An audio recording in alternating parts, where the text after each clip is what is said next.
바로 시작할게요. 자, 반갑습니다. 정현경입니다. 우리 스타트업 우리 강의를 시작을 할 거고요.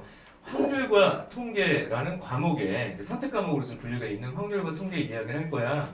자, 우선 확률과 통계 이야기를 하기 전에 전체적인 그 과목 그리고 이 교육과정상의 흐름을 좀 얘기를 해줘야 될 것 같아요. 무엇을 물어보고 우리 무엇을 대답해야 되는지를 알아야 되니까. 자, 우선 고 1과정에서 우리가 경우의 수 이렇게 배우죠. 순열하고 조합을 배우게 돼요. 근데 순열 조합만 배운 게 아니라 이 앞에 합의 법칙과 곱의 법칙을 다시 정리하면서 그 내용들을 배우고 순열과 조합을 공식화해서 정리하고 이제 끝났어요. 이게 1과정이야. 근데 우리가 지금 보게 되는 확률과 통계라는 이 책은 어떻게 시작하냐면 여러 가지 순열에 관련된 이야기를 하고 다시 뭐라고 쓰여져 있냐면 조합인데 이제 중복조합 이야기가 이렇게 들어가 있죠. 그러니까 연결고리가 명확하기 때문에 오늘의 시작은 여기서부터 가야 돼요. 왜냐하면 그냥 바로 시작되는 게 아니라 합의 법칙과 곱의 법칙이 사실은 근본적으로 제일 중요해요. 경우의 수에서. 그러니까 어떤 공식을 쓸 거냐가 중요한 게 아니라 이 문제를 어떤 방식으로 독해하고 어떻게 전략을 짤 건지가 중요해요. 왜냐하면 쓸 수 있는 공식은 몇 개가 안 돼요. 뭐 대표적으로 만약에 미적분과 비교하겠다면 미적분은 대부분 공식 암기를 엄청 많이 해줘야 되고 그 다음에도 응용하는 어떤 루트가 상당히 많다면 확률과 통계는 우선 문제 난이 이런 걸 떠나가지고 접근 방식에 있어 그 다음에 공식에 있어서의 심플함이 되게 좀 중요한 것 같아요. 결국엔 공식은 간단하게 하지만 뒷부분에 쓰게 되고요. 최초의 행동이 중요한데 그 부분을 좀 설명을 하려고 해요. 자, 우리가 이 문제를 풀기 위해서 또는 이 책을 보기 위한 기본적인 태도 또는 행동 이 얘기를 한번 해볼게요. 우리가 보통 문제를 풀 때 만약에 미적을 보겠다 그러면 미적의 어떤 뭐 기본 내용들이 이렇게 있어. 수투 같은 걸 보시면 이 문제를 보면서 이것은 미분을 해야 되겠다라고 결정하고 그냥 미분 이렇게 통 들어가잖아. 근데 얘 같은 경우는 그렇게 가는 게 아니라 어떻게 가져야 되냐면 문제에 대한 근본적 독해가 필요하다고. 근본적 독해. 근데 그 독해가 뭐 비문학 독해 이런 게 아니라 수학적 독해가 들어가야 돼요. 수학적 독해. 그래서 확률과 통계를 보통 이제 문과로 분류했던 이유가 문과적 성향이나 어떤 계열과 좀 유사하다라는 어떤 의미도 있었던 것 같기는 해. 아무튼 기본적인 독해가 필요하다. 근데 그 독해는 우리가 일상에서 쓰는 독해가 아니라 반드시 확률과 통계에서만 쓰이는 독해가 있어요. 그러니까 여기서 키워딩 작업을 해줘야 되겠고요.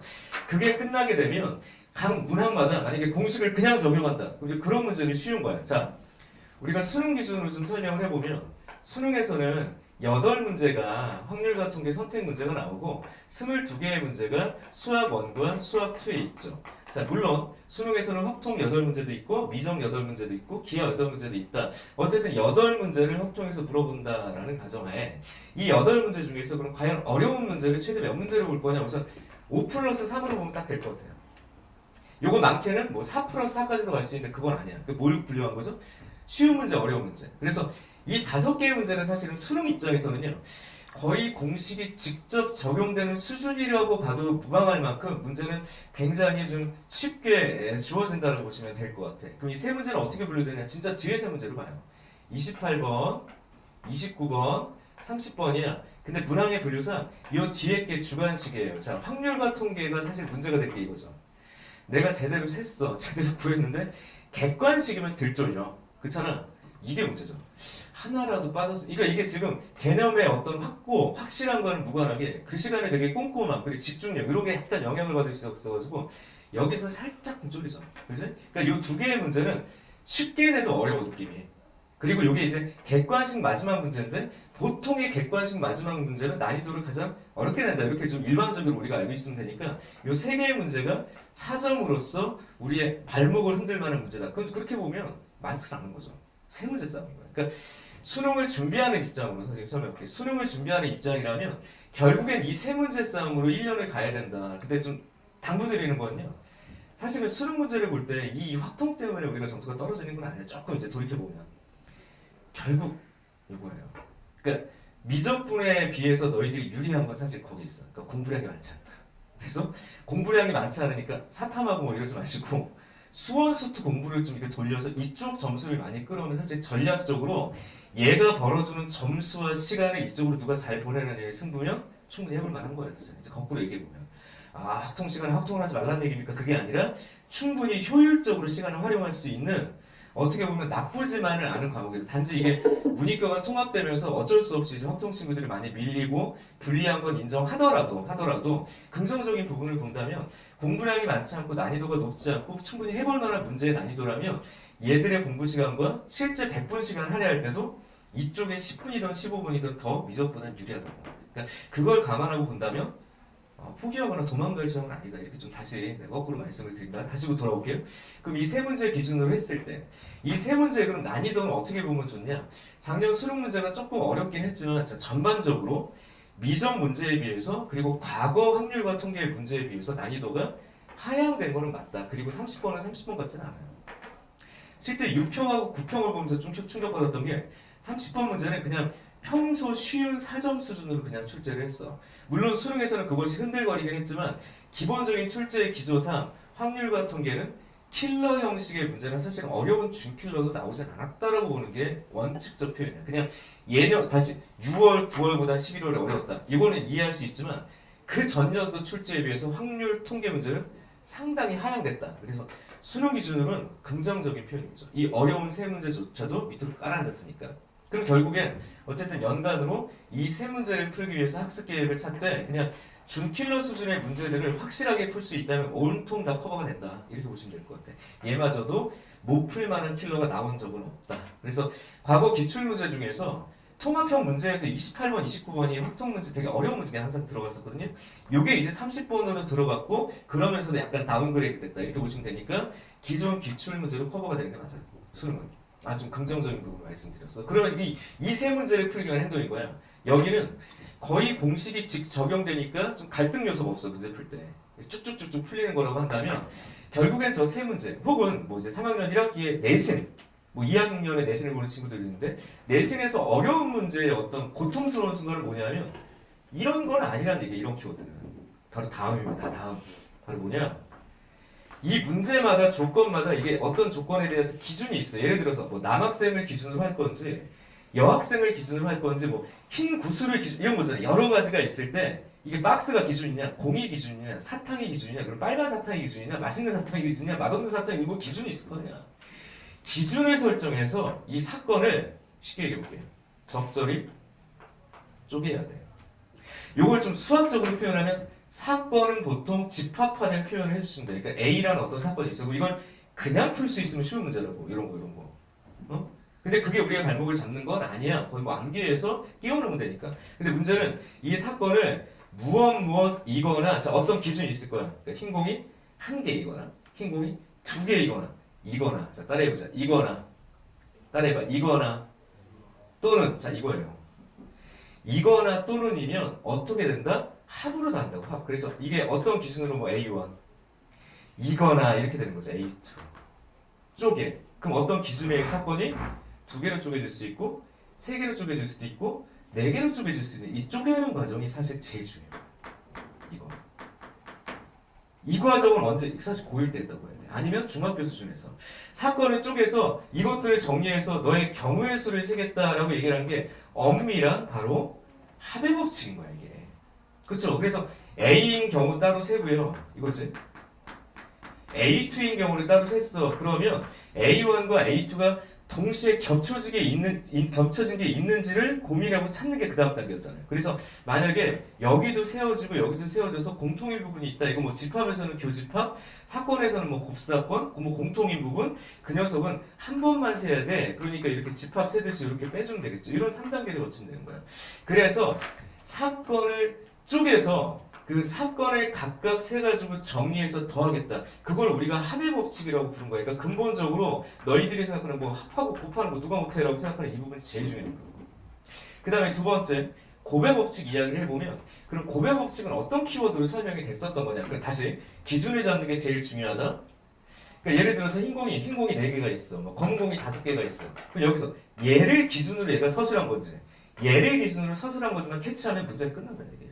그래서 그냥 더하겠다. 근데 대부분 문제가 이렇게 겹쳐지는 거 없이 나오게 만들 수 있고 겹쳐지는 것이 없이 보통 분류하는 게 기본이야. 그래서 보통은 더해지고 혹시 특수한 문제에서 겹쳐지는 게 있다면 이건 보면 이런 행동이고 이게 합의 법칙이죠. 엄밀하게 보면. 근데 이제 고배 법칙은 어떤 차원에서 설명을 해주면 되냐. 이쪽으로 와서 선생님이 이제 위에 옷이 이제 흰 옷이 있다 이렇게. 그 다음에 위에 옷이 이렇게 노란 옷이 있다. 상의가 이렇게 노란 옷이 있고 역시 빨간 게 좋죠. 네, 빨간색 이렇게 있다. 흰 옷이 위에 옷이. 네, 바지를 선생님 노란 바지. 패셔니스타네요. 누구나 가지고 있는 청바지 이렇게 있다. 두 개가 있다. 야, 이렇게 있으면 난 어쨌든 월화수목금토 6일을 버틸 수 있다. 서로 다른 옷으로 이렇게 볼 수 있죠. 사실은 그게 고병업체가 아니니? 상의가 3개, 하의가 2개. 그럼 보통 난 6가지의 어떤 옷에 이제 코디의 경우의 수를 만들 수 있다. 이렇게 고병법칙을 얘기를 하는 게 쉬운 고병법칙이에요. 그래서 고병법칙의 기본 키워드는요. 자, 합의법칙은 이거나였지만 얘는 이고 잘 봐야 돼. 그리고 동시에 여기서 잘 봐. 잇따라 연속적으로 라는 얘기가 등장되면 기본적으로 곱하겠다라는 게 조금 쉬운 표현이에요. 자, 여기서 내가 이제 2가지를 언급할 거예요. 첫 번째는요. 이게 언어적으로는 다른 얘기예요. 이고 그리고 잇따라 연속적으로는 시간차가 있지. 근데 수학에서는 잠깐만 시간차를 고려하지 않겠다는 거예요. 그러니까 내가 봐요. 자, 위에 옷을 입고 아래 옷을 입던 아래 옷을 입고 위에 옷을 입던 내가 묘기처럼 발휘해서 동시에 입던 그게 상관이 없다고. 그리고 조금 더 깊게 들어가면 이것은 완료형으로 보는 게 좋아. 그러니까 무엇을 먼저 입었냐가 아니라 내가 입고 문을 나가는 요 상황을 그냥 표현한다면 될 것 같아. 그러니까 뭘 먼저 입었는지는 중요하지 않고요. 완료해서 내가 입고 있는 상태에 대한 얘기니까 수학적으로는 시간차를 무시한 키워드라고. 그러니까 이게 이쪽으로 한번. 일상생활이나 보통 국어에서 쓰이는 키워드 말고 이 확률과 통계에서 하나의 키워드로 만들 수 있는 이런 공통성을 찾는 게 좀 중요할 거다. 그래서 근본적으로 이거랑 이거로 분리가 된다. 그래서 근본적으로 합할 거냐, 곱할 거냐로 갈 거다. 이렇게 얘기를 할 수 있는 게 이제 첫 번째 키워드예요. 순서는 의미가 없다. 근데 이제 두 번째 키워드로 갈게요.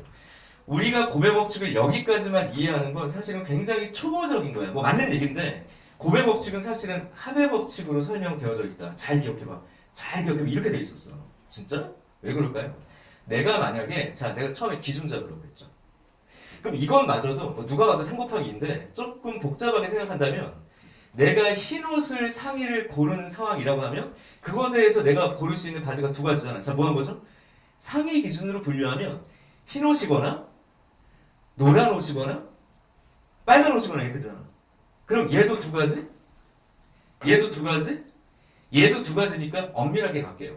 이건 그냥 합의법칙이야 원래. 그러니까 2가 3개 있는 거죠. 맞지? 근데 내가 만약에 바지를 기준으로 하면 노란 바지를 고른 한 가지 경우당 상의가 3가지가 되잖아. 3가지. 그러니까 3가지. 그러면 자, 내가 아까 처음 했던 얘기. 기준을 설정해서 분류하는 작업이라면 이렇게 푼 사람이 잘한 거라고요. 아니 이렇게 3 곱하기 2인데 그러니까 분류해서 푼다면 이게 낫다고. 왜? 분류가 적어야 효율적인 셈이 되는 거야. 그래서 내가 아까 했던 이쪽으로 가볼게요. 이게 합을 할 거다, 곱을 할 거다의 근본적인 이야기는 어디서부터 시작된 거냐가 되게 중요하다고. 무엇을 기준으로 하고 사건을 세부적으로 정확하게 셀 수 있도록 얘를 쪼개서 볼 거냐. 그런 차원이기 때문에 3 곱하기 2다의 태도보다는요. 어떤 것을 기준으로 정리했던 이게 가장 효율적인 풀이로 보는 게 좋아. 쉽지만. 그래서 이쪽으로 갈게요. 고배법칙이란 합의법칙의 분류를 통해서 경우의 수가 대등하다라는 것이 직관적으로 보일 때 쓰는 게 고배법칙이야. 다시 내가 너를 기준으로 분류하던 동등하게 3가지다라는 걸 알기 때문에 3 곱하기 2라고 쓰는 게 바로 고배법칙이에요. 그냥 스리슬쩍 곱하고 가겠다는 아주 초보적인 얘기고 사실은 분류를 통해서 더 구하지 않아도 3, 3이야라는 걸 알기 때문에 3 곱하기 2라고 쓰는 거예요. 그래서 잘 봐. 분류하고 쪼개고 합의법칙을 쓰는 게 근본적으로 중요한 태도라는 얘기를 하는 거예요. 그럼 이 얘기는 내가 경우의 수를 이야기할 때와 확률을 이야기할 때 계속 똑같은 얘기를 할 거야. 어떤 공식을 쓰든지 간에 최초 행동. 결국에 너희들이 생각하는 4점. 너희들이 생각하는 30번. 너희들이 생각하는 29번이 어려운 이유를 다시 거슬러 가면 이게 안 돼서 이게 힘들어. 문제들. 그러니까 이 행동만 연습하면 몇 개의 기본적인 재료들, 공식들만 가지고 킬러 문제까지 풀 수 있는 게 원칙적으로 맞다고. 시간만 잘 배당다는 거예요. 그래서 그런 연습만 꾸준히 해준다면 지금 너희들의 상황과 무관하게 아주 단기간, 내가 약속했 2월 말 끝나게 되면 사실은 거의 상향 평준화된 성적으로 난 만들어 줄 수 있어요. 근데 내 경험적으로 작년에도 이런 얘기하잖아. 작년에는 확통 수강생들이 좀 많은 편이었어. 그러니까 첫 해니까 그러니까 올해는 전국적으로 선생님이 확통 수강생 수가 너무 많이 줄었어요. 그러니까 작년에 확통이 너무 어렵고 많이 까였죠. 그러니까 올해 시작하는 아이들이 그냥 겁먹고 지레 겁먹고 어쨌든 내가 이제 수험생을 깔았을 때 작년에는 그래도 1대1이 됐었어요. 1대 아니 요 정도로 보면 되겠어요. 3대 1 정도? 기하. 그래서 올해는 기하를 안 합니다. 올해는 기하를 더 선택 안 할 것 같아요. 근데 올해는 완전 역전돼서 8대2? 8대2도 많다 지금. 9대1까지 막 될 정도로 엄청 줄었어요. 엄청 줄었어. 근데 작년에 수강했던 아이들이 대체적으로 뭐야? 저 확통 처음 오는 아이들. 그러니까 성적이 좋은데도 아예 처음 시작하는 아이들이 대부분이었던 거예요. 상당히 부담스러웠어요. 그때. 그래서 나도 처음에 좀 힘들긴 했는데 그냥 같은 패턴으로 공부를 시켜서 3월달 시작할 때는 그냥 내가 지금 알아요. 그냥 상태가 비슷해서. 그러니까 뭐라 그럴까? 지금 시작하는 너희들의 위치나 지금 시작하는 너희들의 어떤 사전 지식이라는 나는 이제 중요하지 않은 것 같아. 처음부터 쭉 끌어당겨서 이것들을 모두 다 풀 수 있게 사실 2달이면 좀 충분하고 많이 걸려도 100일이면 이거 게임 끝난다고 봐야 돼. 그러니까 나중에는 오히려 그 여유로운 시간에 수원수토에 보내면 수능에서도 원점수 확보에 있어서 분리까지는 아닐 수 있게 어쨌든 끌어당길 수 있다라는 내가 좀 희망적인 메시지를 드리는 거라고요. 아무튼 이 정도까지. 자, 최초 태도를 얘기를 합니다. 우리가 문제를 볼 때마다 저 노란 부분을 잘 정리할 거고 그냥 합할 건지 곱할 건지를 결정한 이후에 그제서야 쓰는 공식이 순열, 조합, 여러 가지 순열, 여러 가지 조합을 나중에 끼워 넣으면서 공식을 후반부에 집어넣겠다라고 생각하면 되는 거예요. 그러니까 굉장히 보조적인 개념으로 봐야죠. 시작은 중요하긴 하지만 여기까지. 그리고 이제 복습. 이제 복습은 좀 해야 돼. 복습. 처음에 이제 순열하고요, 조합에 대해서 자 하나도 기억나지 않아도 기억할 수 있을 만큼 설명을 하고 가야 됩니다. 이게 자, 순열을 원래 어떻게 썼냐면 NPR이라고 썼어. 그래서 말로는 이렇게 표현하죠. 서로 다른 n개가 딱 있어요. 서로 다른 n개에서 r개를 골라가지고 얘를 배열하는 방법을 쓰라고 배워. 그죠? 그러니까 이 키워드 그냥 서로 다른 게 있어야 돼요. 그 서로 다른 n개가 있어서 그 중에서 r개를 골라. 근데 고른 후에 그 자체를 배열한다가 근본적인 얘기지만 이 키워드는 아까 얘기한 것처럼 다른 키워드를 좀 보편화시킬 필요가 있는 게 사실은 배열의 의미보다는요. 다시 뽑아가지고 그 자체를 구별한다가 좀 더 정확한 얘기죠. 그러니까 일렬로 세울 필요는 없어. 뽑은 이후에 그 자체를 구별하냐, 구별하지 않냐가 순열을 얘기하냐, 조합을 얘기하냐, 기본이야. 이 키워드. 그래서 우리는 어떻게 이제 예를 들었었냐면 이렇게 할게요. 1이라는 숫자가 있고 2라는 숫자가 있고 3. 쉬운 예로 봅시다. 4가 있고 5가 6개가 있다고 합시다. 이렇게. 그럼 이것을 세 자리로 배치하는 방법을 수를 구해라. 또는 세 자리 자연수를 만드는 방법. 기초 예제지만 그 기초 예제가 얘의 개념을 아주 심플하게 설명한다고. 다시요. 1부터 6까지의 자연수가 있고 그 중에 서로 다른 세 개를 골라서 서로 다른 자연수를 만드는 방식. 그러면 봐봐. 이 자릿수는 100의 자리, 10의 자리, 1의 자리가 어쨌든 다 다른 거야. 그죠? 다른 자리. 뭐 하려고 그래? 일렬 배열이라고 표현하는 게 아니라 다른 곳에 넣는다. 이게 되게 중요한 거야. 그러면 얘를 어떻게 썼어? 여기에 넣을 수 있는 방법일 수는 그냥 6가지 이, 고, 그리고 있다. 요거 그냥 곱하라고 해요. 그죠? 그 다음에 너한테 들어간 건 얘한테 못 들어간다라고 설정해 놓은 거니까 뭐 5가지. 맞죠?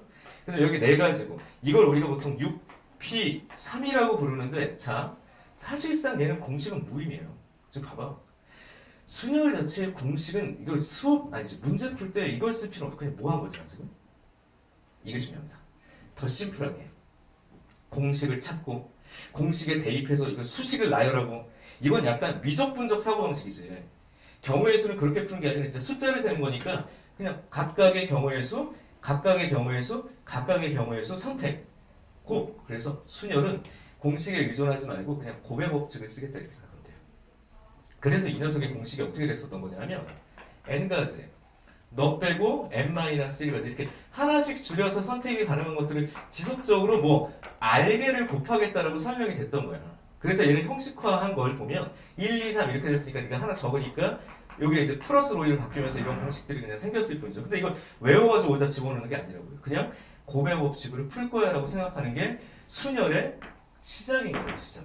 근데 이 행동이 더 중요하다. 근데 형식화된 공식을 어쨌든 써야 되니까 도입해야 될 것이 있었는데 공식의 의존도가 높은 건 사실은 얘가 아니라 얘죠. 요거. 말로 가면 그냥 n개를 배열하는 거야. 근데 조금 더 심플하게 어떻게 하라고요? n개 자체를 각각을 구별하는 방식이라고 보면 되겠죠. 그러니까 일렬로 세우는 방식도 좋고 구별하는 방식도 좋고 이거를 뭐라고 써야 되냐? 이 결국에 n 차례대로 어디까지? 1까지란 말이지.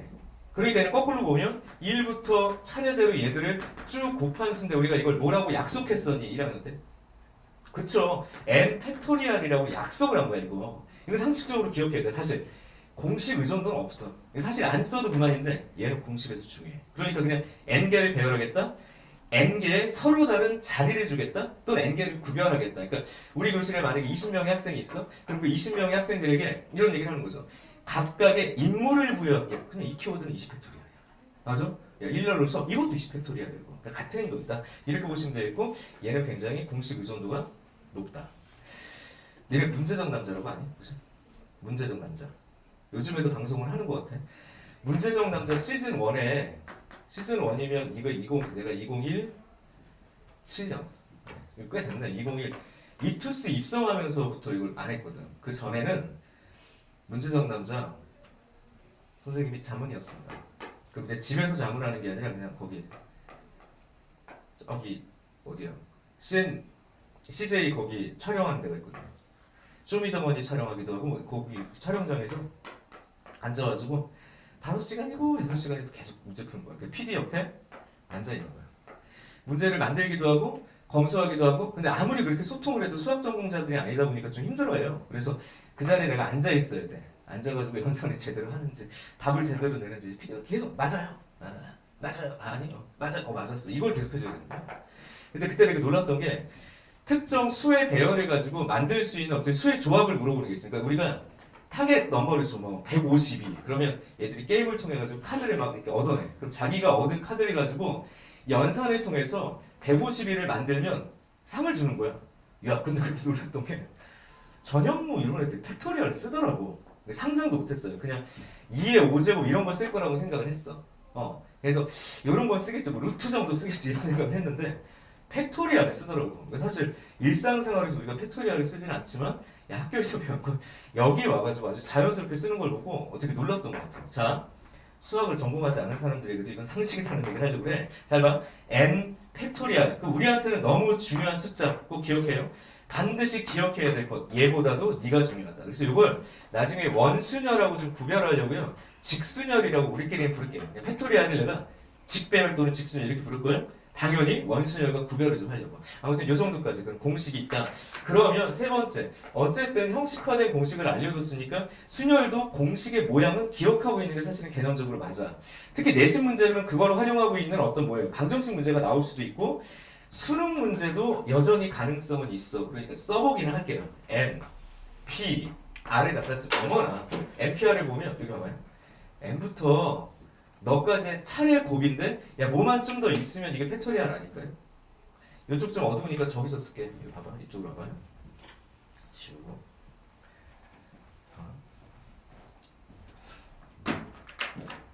볼게. NPR이라는 공식이 아까 N부터 하나씩 줄여나갔죠. 하나씩 줄여서 N부터 그냥 차례대로 줄인 것들을 R개를 곱한 거야. R개. 그러니까 이게 N-R이 아니고 이게 R-1이라서 부호가 이렇게 되더라. 까지를 그냥 이렇게 인정한 상태라면 이 뒷부분에 뭔가가 좀 있으면 좋을 것 같아. 뭐가 있으면 좋겠냐면 너 하나 더 줄게요. N-R. 또 줄여? 계속 줄여? 그래서 너 1까지 줄이면 이게 뭐야? 그냥 팩토리얼이야. 그러니까 팩토리얼의 유용성은 뭐냐면 이 복잡한 걸 그냥 단번에 쓸 수 있다는 얘기예요. 그럼 봐봐. 저기다가 노란 걸 썼으니까 여기다 이제 n-r 곱하기부터 1까지를 쓰면 원칙적으로 같은 거죠. 그래서 자 분자를 다시 볼게요. 네가 뭐가 됐든지 간에 내가 차례대로 다 채운 거기 때문에 얘가 n 팩토리얼인 거야. 그리고 분모가 뭔 거예요? n-r 팩토리얼인 거예요. 그래서 순열의 팩토리얼형 공식은 이렇게 될 거다. n 팩토리얼에서 n-r 팩토리얼을 빼겠다. 사실상 문제 풀 때 별로 효용성은 없지만 모양이고 개념이니까 그냥 기억은 좀 부탁드릴게요. 이렇게까지 얘기할 수 있다. 그럼 이걸 통해서 우리가 얻어낼 수 있는 게 아까 얘기했던 자 MP0 같은 경우를 좀 생각해 줘야 되는데 원래 얘는 숫자로서 의미가 없어 보이지만 봐요. MP0 그러면 이게 0인 거잖아? 야 M팩 나누면 그냥 1이야. 그럼 이건 뭐죠? 서로 다른 n개에서 아무것도 고르지도 않고 배열도 하지 않은 것도 경우의 수 입장에서 그냥 하나의 사건으로 보겠다. 이렇게 보신다. 하나의 것으로 보겠다. 이렇게 얘기할 수 있고요. 다음 두 번째, 0팩토리얼이 뭐가 되면 좋을까? 생각해보세요. 이게 뭐니? 이거 알아야 돼요. 0팩토리얼은. 0팩토리얼은 그냥 0이면 좋을 것 같은데 그렇지 않더라는 얘기입니다. 자, 봐요. 여기에 우리가 np, 아까 내가 n 팩토리얼 보지 않았어? 그렇잖아요. 그럼 이게 만약에 이 경우에도 성립된다고 하면 이게 0팩토리얼분 n팩토리얼, 그럼 이거 1이 돼야 돼. 그러니까 너를 성립시키려면 결국엔 뭐 1이 돼야 되니까 야 잡고 가자. 너 1이라고 약속하자는 거예요. 맞죠? 그런 상태. 그리고 팩토리얼에서 많이 쓰이는 성질이 예를 들어서 너희들한테 5팩 곱하기 4팩 그러면 어떻게 되겠니 이게? 이렇게 불편하게 쓸 필요가 없잖아요. 1, 2, 3, 4, 5니까 그냥 5팩이 되죠.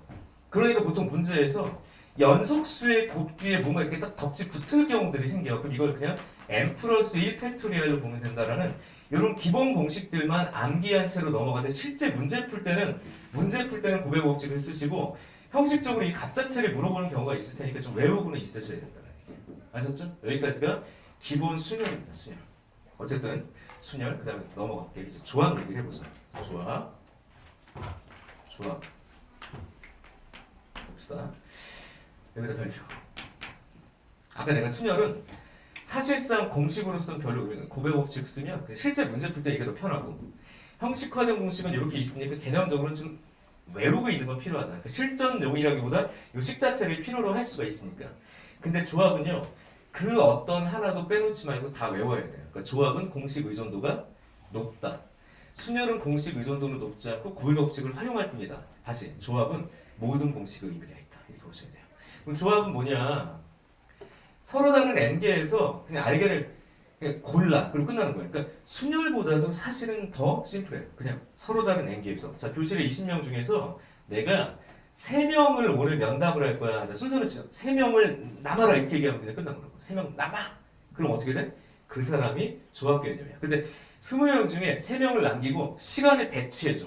그럼 그건 순열인 거잖아. 그러니까 사실은 순열이 더 복잡하죠. 그럼 이게 뭐냐 이제 잠깐만. 너는 잘 보세요. NCR은 NPR과의 관계가 있네요. NPR의 의미가 순차적이야. 자, 따라해보자. 고르고, 배치. 그럼 그대로 고르고. 그럼 얘는 오히려 서로 다른 N개에서 알게 이 말이잖아. 그리고 고른 알게를 배치한다. 잘 봐요. 얘는 공식적으로 의미가 없지만 이건 공식적으로 의미가 있다고 보지. 실제 문제 풀 때 행동이 뭔가 배치해라 그러면 그냥 쭉 배치면 좀 쉬운 건데 그게 아니라 보통은 고른 이후에 배열을 해줘야 될 거라고. 자, 따라해보자. 고르고 배치. 그러니까 고를 때는 순열이 직접 공식, 배치할 때는 팩토리얼이 직접 공식이니까 이 두 개가 공식 의존도가 높다라는 걸 또 설명을 하는 거라고. 그럼 결국엔 NCR은 뭐라고 써주면 되냐? NP R에서 R 팩토리얼을 나누면 되겠구나. 그럼 수식으로 쓴다면 NPR을 아까 요게 썼잖아요. 그러니까 그걸 써주면 N 팩토리얼 n-r 팩토리얼 r 팩토리얼이라는 공식을 쓸 수 있는데 이마저도 순열은 그 조합은 어쨌든 중요해. 이마저도 중요하니까 얘는 그냥 외우는 게 맞아. 근데 실제 계산할 때는 어떻게 계산해 주면 되냐면 자, 써볼게요. 계산은 이거야. 만약에 6시 2를 구해라 라고 하면 우리가 어떻게 생각하면 되냐면 여기다 대입해서 계산할 건 아니고 얘는 그냥 수식 자체의 그냥 의미예요. 수식 자체의 의미로서 그냥 기억을 해주되 실제 계산은 이거 써야죠. 자, 따라해봅시다. 6부터 따라해봐. 6부터 거꾸로 두 개를 2팩으로 나누겠다. 딱 그렇게 그냥 표현하죠. 6부터 거꾸로 두 개를 2팩으로 나눌 거야. 그래서 네가 15야. 이렇게 생각하면 된다고. 아, 그렇습니까? 이렇게. 근데 배운 거라서 지금 복습하는 거지 새로운 거 배우는 거 아니죠 지금. 그러니까 그냥 머릿속으로 떠올릴 수 있으면 되고 이걸 제대로 베이스에 깔고 여러 가지로 넘어갈 거니까 어쨌든 설명을 잘 새겨 들으셔야 되겠고 두 번째는요. 오늘이 아니면 이 설명을 할 수 있는 기회는 없어요. 이제. 그렇죠? 내가 나중에 이걸 언제 설명하겠다. 그러니까 이것이 유일한 마지막 복습이다. 라고 보면 좋을 것 같아요. 물론 다시 설명할 수 있는 시간들이 생기면 좋겠지만 아마 없을 것이다. 라고 해서 거의 유일한 마지막 기회야. 이렇게 생각하면 될 것 같아. 자, 그러면 이제 조합 얘기를 했어. 그럼 조합의 정의와 계산법이에요.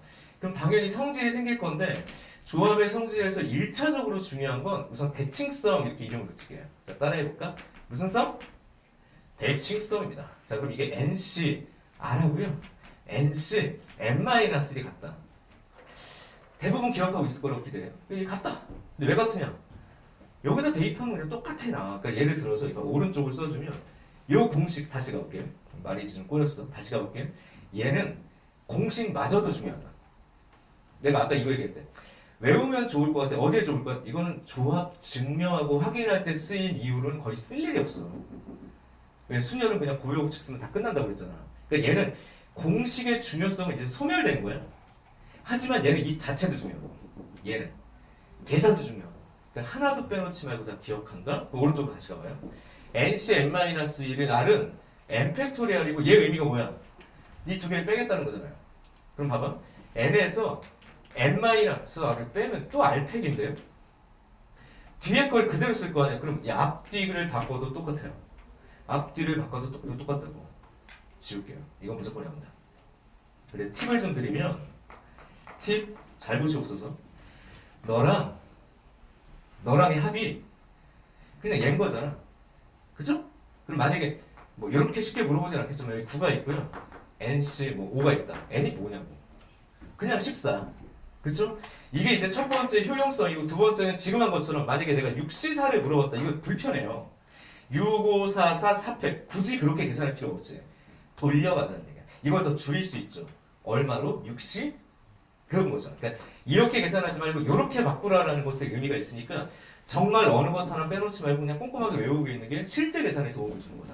라고 보는 게 좋을 것 같아요. 이걸 대칭성. 알았죠? 요거는 좀 알고 있으시고요. 그 다음에 뭐 대칭성과 더불어서 뭐 여러 가지 공식들이 있겠지만 NC0을 뭐라고 인정할 거냐? 얘도 공식에다 대입하면 결국에 이게요. 그래서 아무것도 고르지 않았다. 그래도 뭐? 한 가지를 보자. 알았죠? 그 다음에 두 번째. 만약에 내가 NC-N이다. 서로 다른 N개에서 N개를 좀 이거 끼리죠. 그죠? 아니 여기다 대입해도 되고. 맞네. 그 다음 하나 더. NC 뭐 아주 따분하지만 너무 당연히 많이 나오죠. 서로 다른 N개에서 한 개를 고르는 거니까 N가지인데 당연히 이렇게 쓰는 경우도 N가지다는 정말 계산할 때 계속 쓰이는 거니까 기억을 하셔야 되겠다. 등등. 맞죠? 그리고 하나 더 참고해서 지금 모르고 있어도 괜찮긴 한데 잠깐 요쯤에다 다시 써주면 자 N-1C R- 이런 공식까지는 2학년 때 했을 거야 아마. N-1C R 이렇게 등장되면 뭐 이게 NCR인 건가요? 이렇게 정리가 되고 있었잖아. 1학년 때는 이거 어떻게 증명했었냐면 잘 보세요. 공식에다 집어넣어서 팩토리얼 막 통분해가지고 막 정리하고 뭐 그런 과정들이 있었을 건데 요거는 지금 몰라도 2항 정리할 때 다시 보긴 할 거예요. 2항 정리. 근데 여기까지는 좀 기억하면 좀 좋은 게 내가 예를 들어볼게요. 요즘 재밌게 보고 있는 게 이제 어쩌다 벤져스 그 뭐지? 제목 뭉쳐야 찬다 원제 제목이죠. 뭉쳐야 찬다. 시즌 1은 뭐 엉망진창이었죠 사람들. 공은 굴러가는데 몸도 구르는 상태로 사람들이 축구를 하더니 이번에 뭉쳐야 찬다 시즌 2에는 그 비인기 종목의 금메달리스트들이 모여서 정말 실력이 좋아졌어. 축구를 너무 잘해요. 그래서 전국대회 우승을 목표로 하는 축구가 주종목이 아닌 운동 선수들을 모아서 안정환이라는 축구 선수가 이제 감독을 하면서 가는 이제 예능 프로그램인데, 내 혹시 축구 국가 대표 선수들의 인원이 몇 명이지 아니? 아는 사람?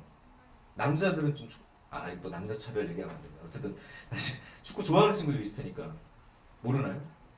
국가대표를 모은다 그러면 23명 모아야 돼요. 23명. 그럼 봐봐. 야, 내가 감독이야. 국가대표를 모아야 돼. 23명을 모을 건데, 야, 우선 누구를 염두에 두겠니? 잘 생각해봐. 그쵸. 야, 손흥민을 염두에 두잖아. 손흥민을 염두에 둬야 돼요. 손흥민 들어와 있어. 손흥민 왜 22명일 거냐? 내 말 이해돼? 그럼 봐봐 이제. 그렇게 23명이 있는데 실제 축구장에 들어가는 사람의 수는 몇 명이냐 하면 11명이야. 자, 얘들의 포지션과 무관하게 23명 중에 11명을 고르겠다.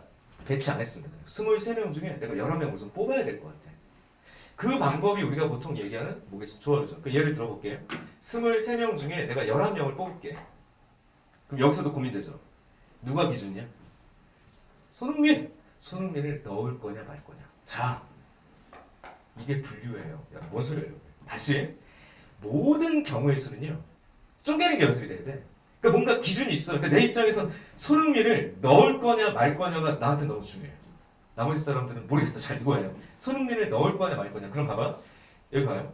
손흥민을 넣는 경우와 손흥민을 넣지 않는 경우는 서로 공통집합이 없는 완벽한 분류야. 그러니까 내가 23명 중에 11명을 고르는 것은 손흥민을 반드시 넣고 11명을 고르거나 손흥민을 빼고 11명을 넣거나 이렇게 분류할 수 있죠. 맞아? 그럼 생각해봐. 여기는 반드시 손흥민을 넣겠다. 그러면 남은 22명 중에서 10명을 고르면 되죠. 여기는 손흥민을 오늘은 쉬게 하자. 그러면 어떻게 하면 돼? 그냥 22명 중에서 11명 고르면 되는 거야. 그럼 특징이 어때? 너랑 보니까 얘가 하나 더 커. 얘랑 하나 차이 나는데 뒤따라가. 이거 보라고요. NCR은 작아. 큰 거 따라. 이 그 공식이야. 선생님 설명 좋지? 이렇게 외우는 게 나아요. 그러니까 구체적인 숫자의 예를 가지고 이렇게 거꾸로 외우는 게 낫지. 문자적으로 외우기에 불편한 순간이 생긴다. 이게 병우해소의 효용성이야. 뭔가 키워드 잡고 단순 문장화해서 대표 예제만 잡아놓으면 우리 외우기 편하다고. 그러니까 억지로 외우지 말고 이런 예를 외우면 이 공식도 외울만 한데 이건 또 언제 나온다고요? 우리 책에서 한 번 더 나와요. 2학년 정리해서. 그러니까 우선 여기까지 필수, 얘까지 기억하면 좀 좋겠다. 그래서 조합은 어쨌든 공식들이 좀 많다. 그리고 계속 조합을 외울 거다. 이렇게 얘기를 하면서 가는 건데 끝난 건가요? 우선 여기까지 합시다. 여기까지 복습. 그래서 저걸 가지고 이것저것 문제도 많았지만 색칠하기 문제부터 시작해서 등등 문제도 많았는데 이제 우리는 그런 1학년 내용들은 여기까지 놓고 1학년 문제를 완전히 배제한 상태에서 우리 걸로 이제 들어가면 되는 겁니다. 숨차. 아무튼 이 정도까지 이야기를 하고요. 정리하죠. 자, 우선 첫 단원은 이제 보시면 이제 책을 펴봐. 여기까지가 복습이라면 첫 단원이 뭐라고 되어 있어요? 이제 순열 이렇게 되어 있는데 제목은 여러 가지 순열을 보는 게 좋고요. 키워드상 원순열, 그 다음에 두 번째 중복순열, 그리고 세 번째 같은 것이 있는 순열 이렇게 이제 정리하시면 될 겁니다. 그 세 가지를 차례차례 갈 건데 우선은 선생님이 이거 좀 지울게요. 이거 좀 지워도 되니? 이제 이 정도면 정리됐을 것 같아서 지울게요. 그래서 우리 개념으로 이제 들어봅시다. 이제 우리 뭔 책이야? 지워. 칠판에서 안 찍어줘요.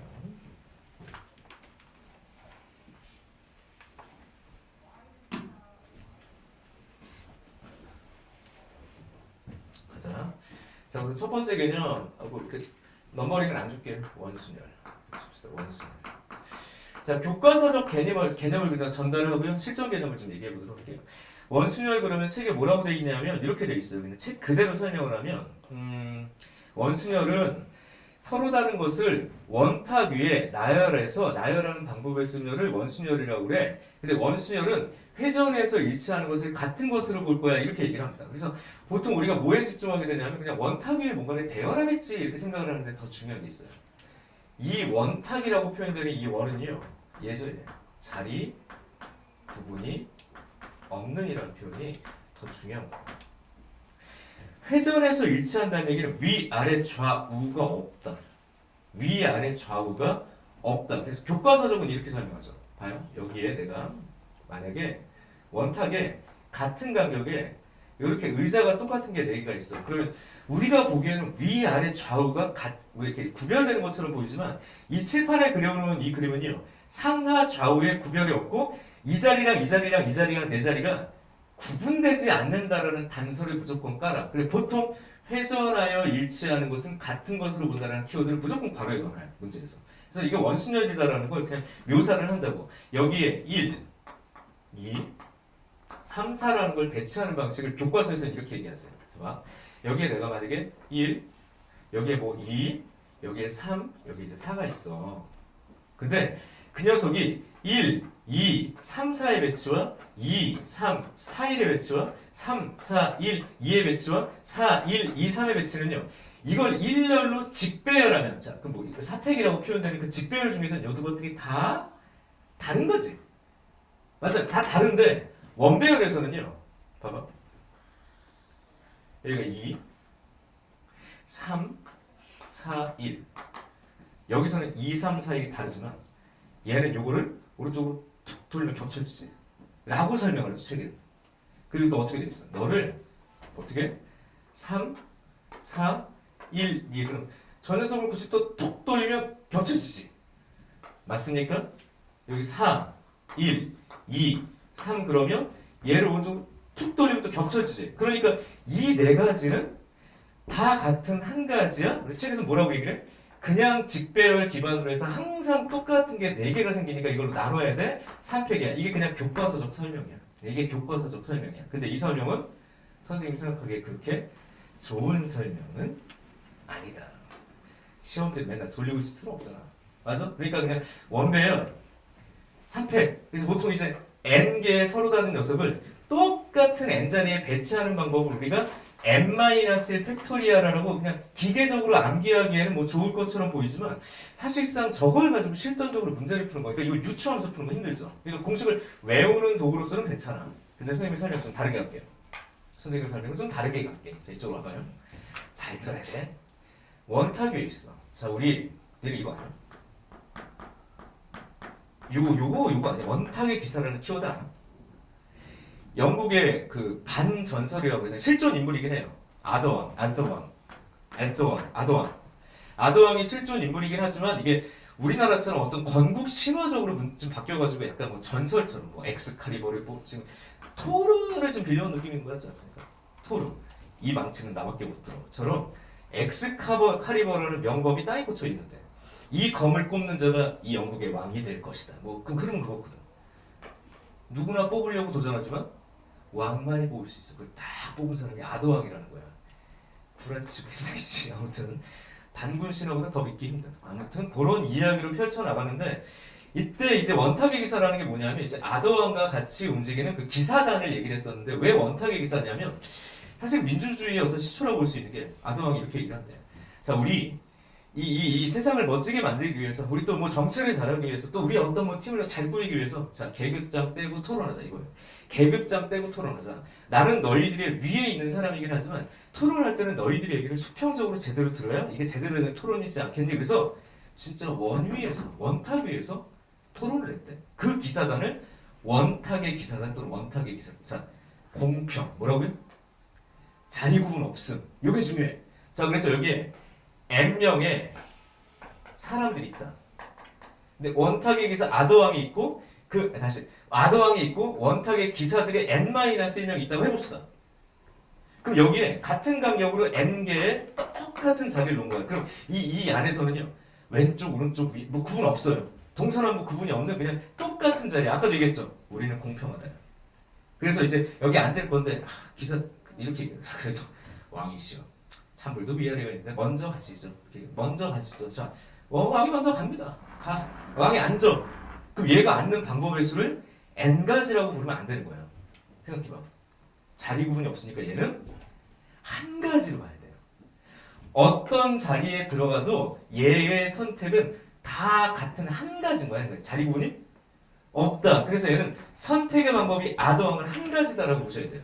그러면 아더왕이 어디 앉았어? 왕이 앉았어. 왕이 앉는 그 순간 기준이 생기지. 그럼 이 사람의 오른쪽 첫 번째 그 나머지 자리는 다 서로 다른 자리죠. 자, 아까 내가 직배열 얘기를 할 때 이거를 일렬로 배치한다고 중요한 게 아니라 그냥 구별되게 만들면 그건 다 직배열이라고 얘기했죠. 자, 이제 남은 n-1명이 남은 n-1 자리에 들어갈 때는 직배열이야. 왜냐하면 아더왕이 자리에 앉는 순간 거기서부터 자리 구분이 생긴다. 이걸 아더왕의 방법이라고 부르도록 합시다. 자, 다시 이건 돌리기 비현실점이야.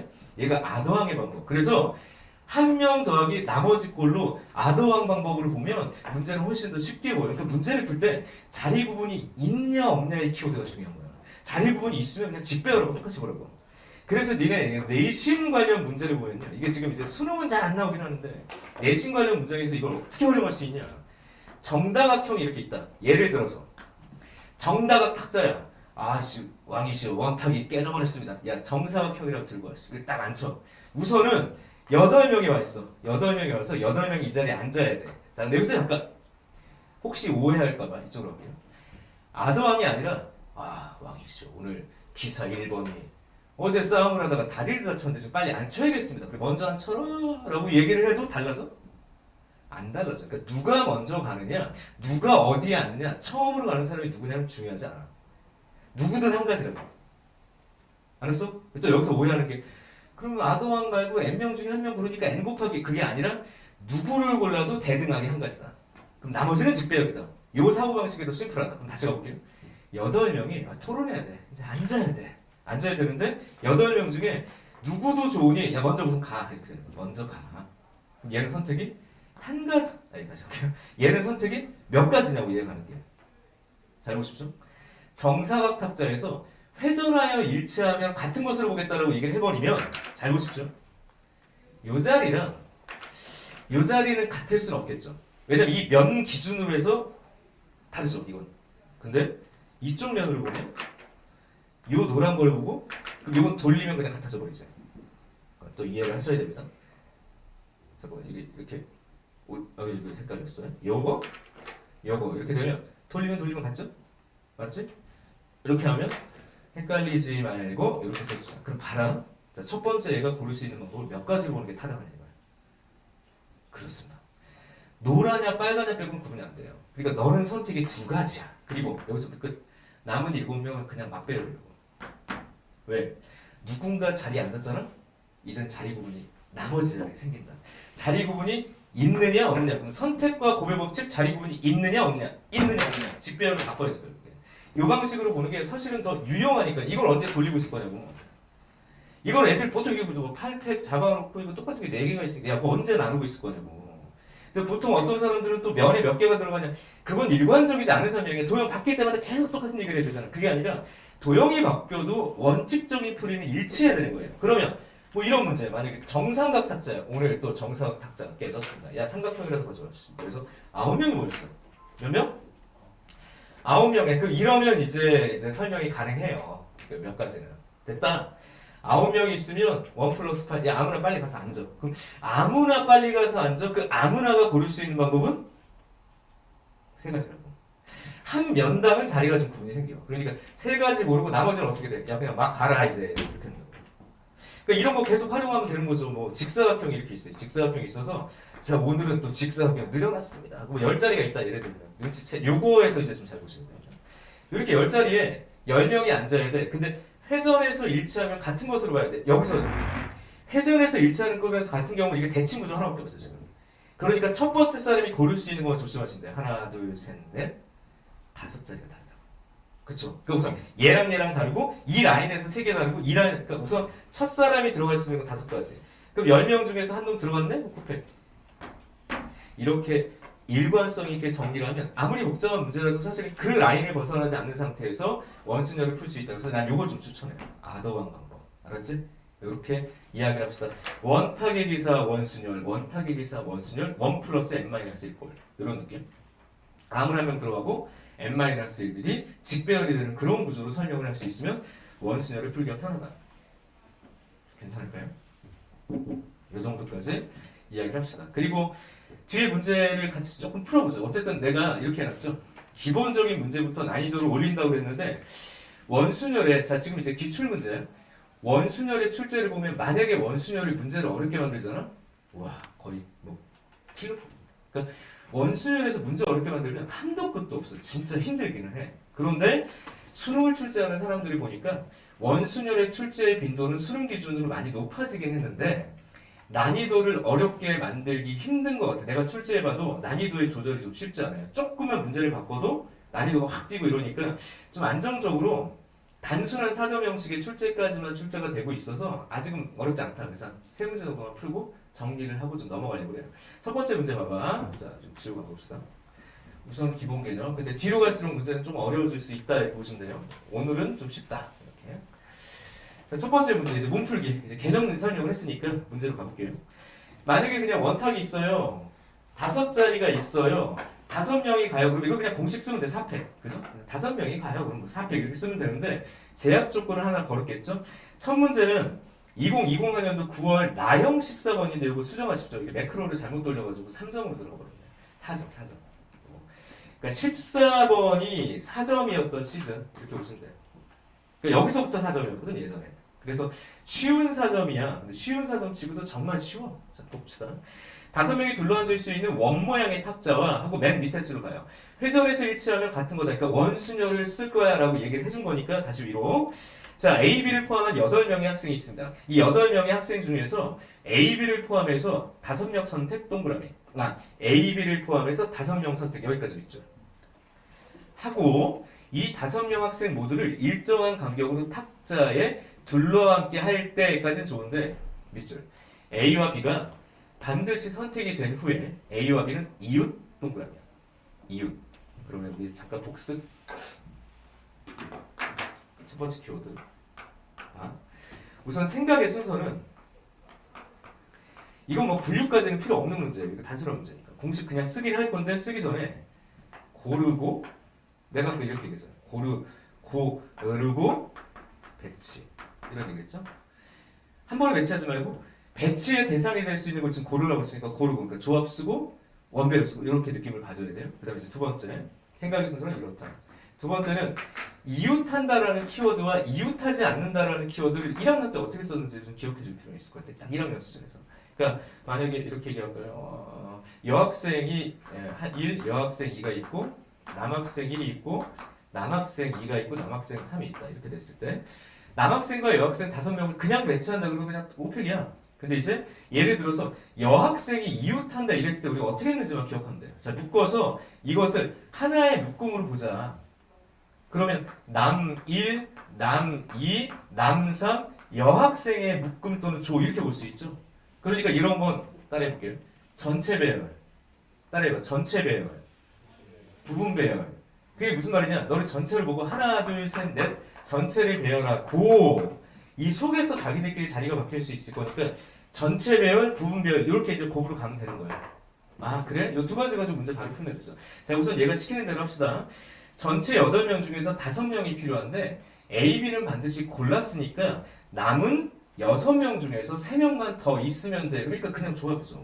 남은 6명 중에서 3명을 고르고 이렇게 된다. 그죠? 3명을 고르고 그 고른 다음에 결국에 뭐가 있어요? A도 있고 B도 있고 그 다음에 C, D, E라는 이렇게 3명이 골라진 거야라고 보시면 되겠죠. 맞지? 그러면 A, B가 이웃한다. 그럼 여기서부터 그냥 공식 바로가 이 문제는 그냥 3점 수준으로 봐야 되겠구나라고 봐야 돼요. 하나, 둘, 셋, 넷을 배치한다고 생각하면 돼요. 그냥 어쨌든 붙어 있으면 되니까 A, B가 그러니까 A, B를 하나로 보고 나머지를 배치한다는 느낌. 그래서 4명을 배치하듯 가면 돼요. 그냥 끝. 그러니까 이건 그냥 공식이죠. 4 빼기 1 팩토리얼로 그냥 집어넣으면 된다. 고민 없이. 그리고 끝내지 마시고요. 만약에 A, B, 그 다음에 C, D 이렇게 배치되면 얘네들이 자리가 바뀌면 이건 다른 걸로 보는 게 맞죠. 그치? 이제는 그러니까 너랑 배치가 되는 거야. 이렇게 돼서 아주 쉽게 문제를 풀 수 있다. 지금의 출제라면 진짜 3점에서 4점 사이. 그러니까 아까도 얘기했죠. 28번부터 28, 29, 30 이렇게 있을 때 아마 26, 7번? 이 정도 왔다 갔다 하면 될 것 같아. 언저리상. 그러니까 5문제는 쉽다라고 얘기를 한 게 기본 키워드와 기본 행동으로 그냥 공식을 바로 쓸 수 있는 문제는 계속 나오니까 이런 연습들은 당연히 해주는 게 맞다. 원순열이 그렇게 아직은 어렵게 출제되고 있지는 않아서 다행히 이렇게 이제 표현할 수 있고요. 2번 봅시다. 2번. 1학년 학생이 2명이 있고요. 2학년 학생이 2명이 있어. 그리고 3학년 학생이 3명이 있어. 앞에 문제보다는 조금 고민해 봐야 되겠네요. 이때 7명의 학생이 일정한 간격을 두고 원타 그리고 밑에 보니까 원배열 표현하는 게 맞아. 1학년끼리는 이웃 그리고 2학년끼리 다시 할게. 1학년끼리 이웃하고 2학년끼리 이웃. 자, 이 문제는 풀려고 보니까 더 쉽네요. 그래서 풀려고 보니까 더 쉽잖아. 그러니까 요거 2번 문제는 지우고 2번 문제는 그래서 보니까 3점이구나. 그죠? 1학년이 둘이 있어. 1학년이 둘이 있다. 2학년도 둘이 있다. 3학년이 몇 명 있어요? 3학년이 3명 있다. 이렇게. 근데 얘네 둘과 얘네 둘이 이웃한다. 그거 아까처럼 가져보세요. 한 묶음, 두 묶음, 셋, 넷, 다섯을 배치하고 끝났죠? 그냥 공식 쓰라는 얘기예요. 4패. 그리고 그렇게 배치한 이후에 니네 둘이 바꾸면 분명히 다른 배열을 보는 게 맞아요. 얘네들이 바뀌어도 다른 뭐야 이거 잠깐만 4패 곱하기 2 곱하기 2 끝냅시다. 24 곱하기 3. 그럼 이런 수준의 문제가 지금 나온다는 얘기예요. 계속 5문제 안에. 그래서 기본 공식을 암기하는 것으로 푸는 문제들이라면 그냥 거침없이 푸는 게 맞다. 바로바로 푸시면 되겠다. 2번이었고요. 3번까지 하고 오늘 잠깐 좀 쉬었다 갑시다. 3번. 자, 새 학생 ABC 요거 별표 치자. 4점으로 넘어가면 분명히 이제 고민거리가 좀 생기는 게 맞아요. 4번으로 넘어가면 풀이는 되게 다양하게 나올 수 있을 것 같아. 자, 볼게요. 3명의 학생 A, B, C를 포함한 6명이 있습니다. 이 6명의 학생이 일정한 간격을 두고 한 원 모양의 탁자에 다음 조건을 만족시키도록 모두 둘러앉을 거야. 회전의 실체하면 같은 원배열 좋죠. 그래서 가 A와 B는 이웃. 금방 했습니다. A와 B는 이웃. 근데 이제 이 문제의 킬링 포인트. 그러니까 내가 죽느냐, 내가 얘를 죽이느냐. 이 킬링 포인트는 나죠. 나이다 별표. B와 C가 이웃하지 않는다를 보통 어떻게 쓸 거냐. 그래서 알고 있는 거에 좀 잠깐 정리해 볼게요. 이 문제 적용이 될지 아니면 방해가 될지 모르는 개념을 한번 써볼게요. 아직 모르는이라고 얘기했어. 자, 이제 복습. 우리가 만약에 이웃하지 않는다. 이것도 수학하고 경우의 수에서만 거의 쓰는 거죠. 그러니까 옆에 없다. 떨어져 있다는 표현을 저렇게 얘기하잖아. 아까처럼 내가 여학생 1과 여학생 2가 있고 남학생 1과 남학생 2가 있고 남학생 3이 있다. 라고 얘기를 해볼게요. 이때 여학생이 서로 이웃하지 않는다라는 표현을 썼을 때 좀 기계적인 풀이가 기억이 나야 되는데 보통 어떻게 돼? 이웃해도 되는 걸 배치하고 이웃하지 말아야 될 걸 사이에 끼워 넣는 방식으로 보통 문제를 푼다고. 그러니까 굳이 필기를 하자면 팁 이웃 가능 선배열 한자로 썼습니다. 먼저 배열 그리고 나머지를 뭐해? 끼워넣기. 그러니까 끼워넣기 방법을 쓰면 되는 거야. 그러니까 이렇게 생각의 흐름을 결정해놓고 보통 문제를 풀었다고. 근데 이게 문제에 적용될지 방해될지 이걸 선택을 잘하셔야 돼요. 적용될지 방해될지. 우선 이거는 그러니까 남학생들을 먼저 배치하고 그러니까 남학생 배치는 3팩 직배, 그죠? 그리고 한 자리, 두 자리, 세 자리, 네 자리 이렇게 있는데 보통 이렇게 쓰게 되면 그 순열 공식을 해설지에 써놓지만 내가 얘기했죠. 그게 뭐가 필요하냐고. 봐. 여학생이 1이 들어가는 방법은 하나, 둘, 셋, 네 가지. 그냥 이렇게 쓰라고. 그럼 여학생이 들어간 자리에 얘가 들어갈 수 있냐 없냐? 못 들어가요. 그러니까 색을 끝. 근데 보통 해설지는 이렇게 돼 있다고. 3팩하고 뭐 4P이다. 내가 무용론을 펼치는 게 이거예요. 뭐 굳이 이걸 왜 쓰는 거죠. 그러니까 지금처럼 선택하고 이렇게 보통 풀었는데 다시 한번 얘기해요. 이게 그러면 이 기억이 여기에 도움이 될 것이냐 말 것이냐에 대한 전략을 짜야 돼요. 먼저 싹 봐봐. 탁자야 탁자 원탁이야. 자, 내가 분명히 복습을 시켰어. 원탁이야. 여기 아까 잠깐만 뭐라고 그랬냐? A, B, C를 포함해서 A가 있고 B가 있고 뭐 D, F 이렇게 합시다. 6명이니까 6명이 있다. 우선은 A랑 B는 이웃하니 이걸 아까 푼 것처럼 풀면 되니까 얘는 별 갈등이 안 돼 이렇게. 근데 보자고. 야 A, B가 이웃한다고 그랬고요. 그 다음에 B, C가 이웃하지 않는다라고 그랬으니까 이 생각은 방해가 돼. 잘 봐봐. 그러니까 같은 게 아니라고. 그러니까 키워드상 이웃하지 않는다가 등장됐을 때 이거를 그냥 직진할 것이냐 우회할 것이냐 이거를 잘 선택하셔야 된다고. 근데 왜 방해가 되냐면 A, B는 이웃인데 잘 보세요. 여기 B가 또 여기잖아. B, C가 이웃하면 안 된다 이랬으니 어떻게 할 거냐면 얘랑 전혀 상관이 없이 접근해야 된다는 얘기야. 이게 문제네. 그래서 B가 걸쳐져 있다는 것이 문제다. 그럼 어떡하지? 라는 생각. 어떻게 해야 되니? 도대체 자, 생각을 좀 유연하게 하자. 자, 보세요. 오른쪽에 다시 그립시다. 좀 지우고. 간격이 부족하네. 이제 원탁이야. 여기에 6 다 배우라는 거죠. 예를 들어볼게요. A랑 B랑 붙어있는 어떤 배치가 있을 거예요. 이렇게. A랑 B랑 붙어있는 어떤 배치가 분명히 있을 거예요. 그죠? 맞지?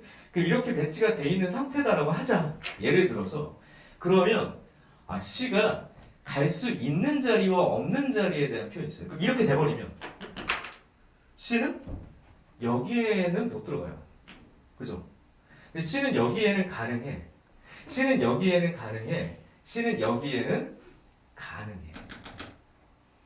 그러면 아까 아더왕의 방법이 더 낫다는 얘기를 여기서 합니다. 야, A, B를 먼저 자리를 놓지. 그래? 이거야.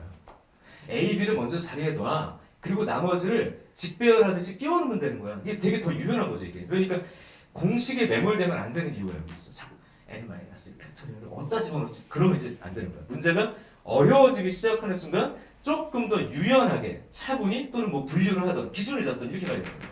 근데 내가 아까 아더왕의 방법을 더 유용하게 생각했던 게 뭐냐면 원배열에서 돌리는 방식은 결국에 써먹을 구석들이 그렇게 많지 않다는 얘기를 하는 거예요. 그러니까 돌리는 게 나쁘다가 아니라 시험 시간에 뭐 시험지 돌리고 있는 애는 쟤 오늘 시험 다 봤다 이렇게 생각하면 돼요.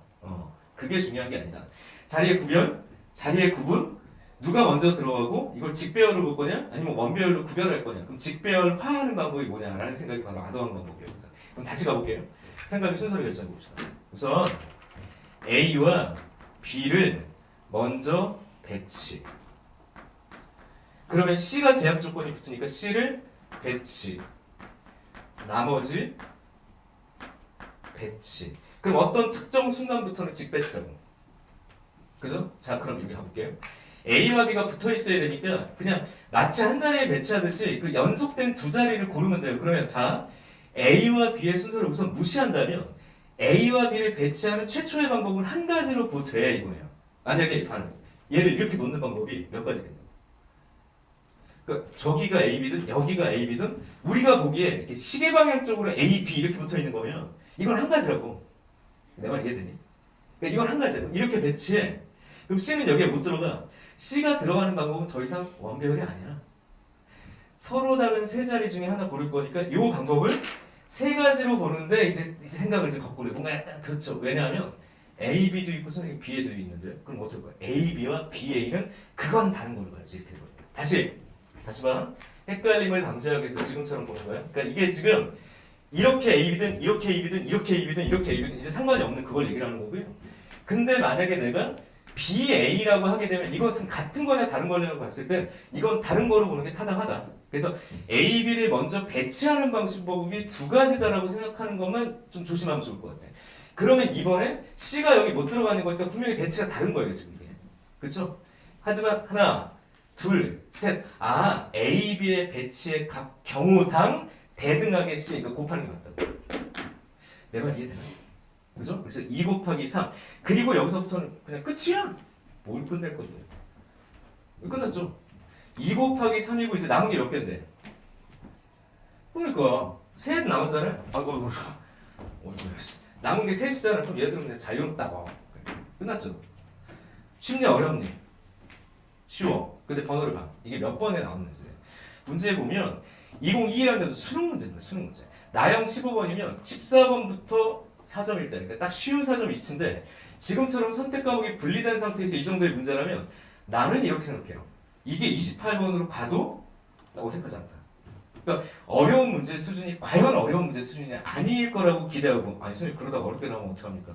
그래 그래서 어려운 것도 알려줄 건데 현실적으로 이 정도의 문제라면 시험 시간에 약간 위기가 생기는 수준 여기서부터 제대로 차분히 들여밟을 수 있으면 많이 커버가 된다는 얘기예요. 그러니까 뭐 쉽게는 27번일 수도 있지만 28번이나 조금 오버지만 29번 근처에 가도 무방하다라고 생각을 하는 거야. 굉장히 오답률이 많이 나오거든요. 그래서 단순하게 생각합시다. 분류할 것도 없었어요. 하지만 이 선택의 방법에서 아더왕의 방법으로 먼저 배치하고 직배열화하는 방식을 연습을 한다면 원배열에 대한 좀 고난도 문제까지 해결할 수 있다. 그래서 약간 고비를 넘을 만한 이제 쉬운 4점 수준의 문제를 한번 풀어본 거예요. 이 정도까지. 자, 그래서 원순열은 여기서 이제 마무리하고요. 선생님 얘기했던 것처럼 워크북 이렇게 좀 풀면서 좀 복습을 해주시면 될 것 같아요. 여기까지. 그리고 다음 시간에 중복순열하고요. 중복순열이 길지 않아서 같은 것을 포함하는 순열까지 이야기할 건데 같은 것을 포함하는 순열이 조금 이렇게 비중이 좀 많이 돼서 그걸 좀 길게 설명하면 될 것 같습니다. 수고 많았고요. 오늘 첫 시간은 여기까지입니다. 우리 다음 시간에 볼게요. 이상 정연병이었습니다.